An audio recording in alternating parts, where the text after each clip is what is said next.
सोचिए एक पूरी की पूरी पर्वत श्रृंखला जो दिल्ली की लाइफलाइन है, उसे सिर्फ शब्दों के खेल से खत्म किया जा रहा है। ये कोई फिक्शन नहीं बल्कि अरावली की एक बहुत कड़वी हकीकत है। चलिए आज इसी कहानी को परत दर परत समझते हैं। अब ये सवाल सुनने में थोड़ा अजीब लग सकता है, लेकिन यकीन मानिए हमारी पूरी कहानी की जड़ इसी सवाल के जवाब में छिपी है।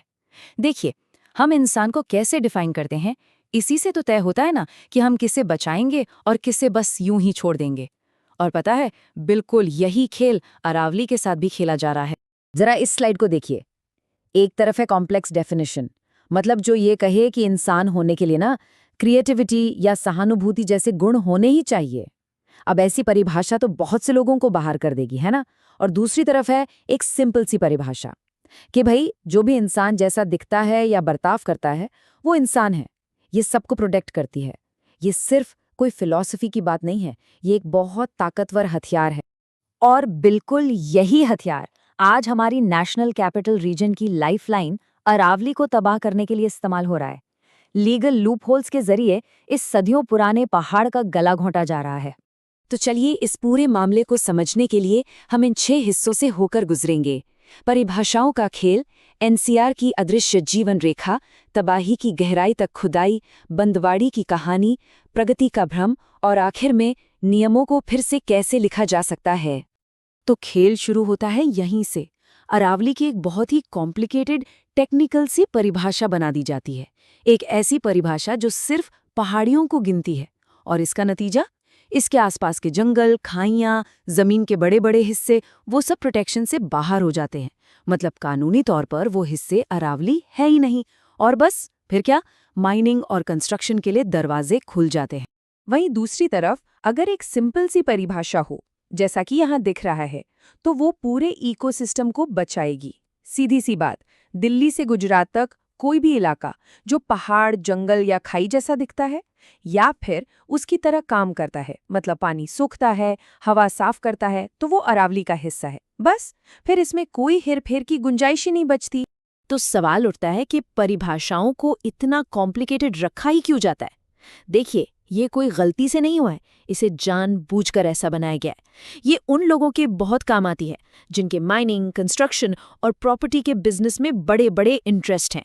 और अक्सर ये वही लोग होते हैं जिनके पास पॉलिटिकल पावर भी होती है, और वो इस कानूनी धुंधलके का पूरा फायदा उठाकर अपना मुनाफा बना रहे हैं। चलिए अब इस परिभाषा के खेल से आगे बढ़ते हैं और देखते हैं कि असल में दांव पर लगा क्या है। क्योंकि अरावली सिर्फ कुछ खूबसूरत पहाड़ियां नहीं है, ये दिल्ली और एनसीआर में रहने वाले लाखों लोगों के लिए एक क्रिटिकल लाइफ सपोर्ट सिस्टम है। और ये आंकड़ा ये वाकई चौंकाने वाला है।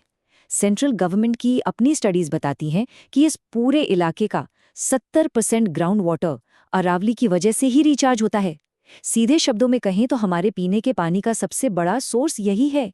अगर अरावली नहीं रही तो दिल्ली और एनसीआर में पानी का जो संकट आज है वो और कितना गहरा हो जाएगा, इसका अंदाजा लगाना भी मुश्किल है।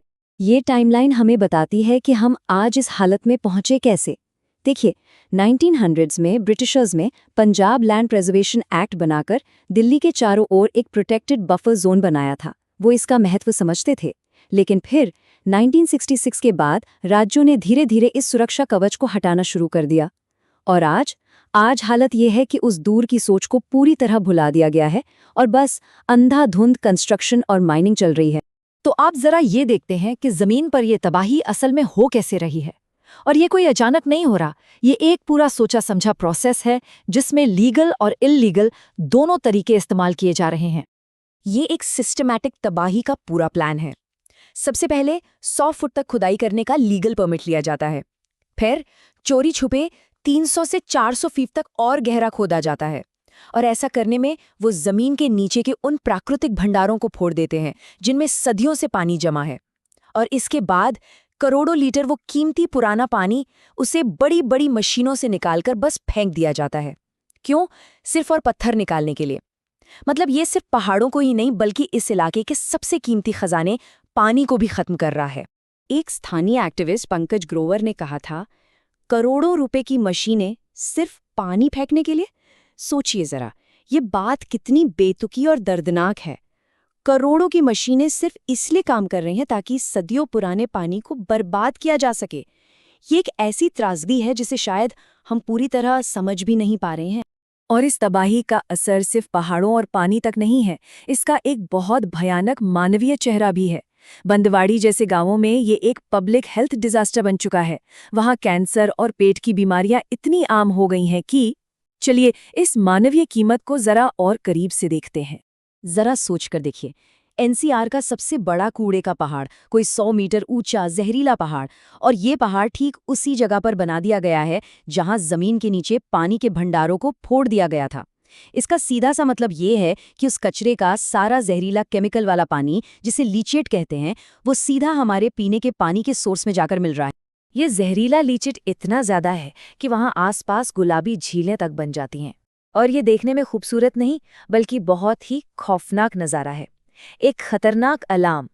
इस जहर ने अपने चारों ओर 5 किलोमीटर के दायरे में पूरे ग्राउंड वाटर को जहरीला बना दिया है, और इसकी वजह से न जाने कितनी जिंदगियां प्रभावित हो रही हैं। पंकज ग्रोवर एक दिल दहला देने वाली चुनौती देते हैं। वो कहते हैं, मैं आपको चैलेंज करता हूं, इस गांव में एक भी ऐसा परिवार ढूंढकर दिखाइए जिसमें कैंसर या आंत की बीमारी ना हो। ये हमें इस लापरवाही के भयानक नतीजों को सीधे सीधे देखने पर मजबूर करती है। सोचिए, जब एक पूरे गांव में कोई एक परिवार भी ऐसा ना बचे जिसे कैंसर या पेट की बीमारी ना हो, तो समझ लीजिए कि हम कितनी बड़ी तबाही के बीच जी रहे हैं। और इस सारी बर्बादी को नाम क्या दिया जाता है? Progress, development. लेकिन अब सवाल पूछने का वक्त है कि आखिर ये कैसा डेवलपमेंट है और इसका असली फायदा किसको हो रहा है? ये आंकड़ा इस तथाकथित विकास की पूरी कहानी पर ही एक बड़ा सवालिया निशान लगाता है। एक आरटीआई के जवाब में 2016 में पता चला कि एनसीआर में करीब 9 लाख अपार्टमेंट्स खाली पड़े हैं। 9 लाख? फिर भी कंस्ट्रक्शन है कि रुकने का नाम ही नहीं ले रहा। तो ये क्या दिखाता है? यही कि ये डेवलपमेंट लोगों की जरूरत के लिए नहीं, बल्कि सिर्फ इन्वेस्टमेंट के लिए हो रहा है। तो हमें रुककर ये सोचना ही होगा कि इस प्रोग्रेस की असली कीमत क्या है। क्या एक अपार्टमेंट हमारी सेहत से ज्यादा कीमती हो सकता है? क्या डेवलपमेंट के नाम पर उन नेचुरल सिस्टम्स को ही तबाह कर देना सही है जो असल में हमें जिंदा रखते हैं? तो क्या इसका मतलब ये है कि अब कोई उम्मीद नहीं बची? नहीं, बिल्कुल नहीं। निराशा कोई जवाब नहीं हो सकता। जिन एक्सपर्ट्स ने इस मामले को गहराई से स्टडी किया है, वो इस नुकसान की भरपाई के लिए कुछ बहुत ही साफ और प्रैक्टिकल सॉल्यूशंस भी बताते हैं। ये सॉल्यूशंस एक फंडामेंटल बदलाव की बात करते हैं, जैसे कि अरावली की एक सीधी साधी सबको शामिल करने वाली परिभाषा अपनाई जाए ताकि सारे लूपहोल्स बंद हो जाएं। जो गंदगी फैलाए वही भरपाई करे का नियम सख्ती से लागू हो।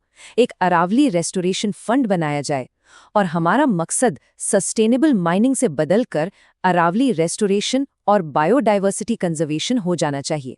और सैटेलाइट टेक्नोलॉजी और एनजीओ की मदद से एक पारदर्शी मॉनिटरिंग सिस्टम बनाया जाए।